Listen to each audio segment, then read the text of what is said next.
Welcome to our channel. Today we how to authenticate Google Shopping Actions for Merchant Center step by step clearly. Begin by logging into your Google Merchant Center account. Navigate to the Account Linking section in the side menu.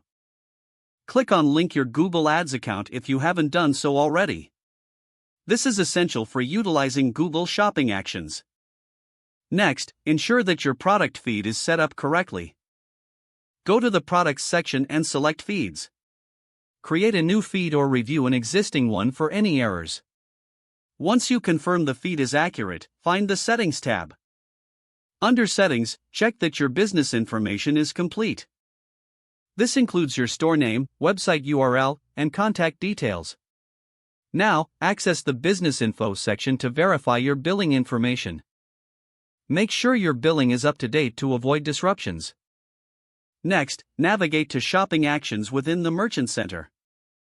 You will then see an option to authenticate your shopping actions. Click on the Start button to begin the authentication process. Google will present a series of verification steps. Follow the on-screen instructions closely for seamless authentication. It may include linking additional accounts or confirming your business profile.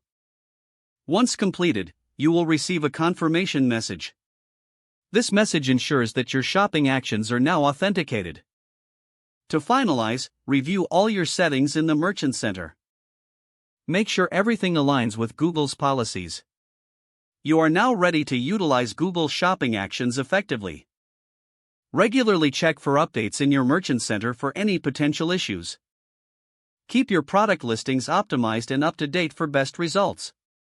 This will help maximize your visibility and sales opportunities.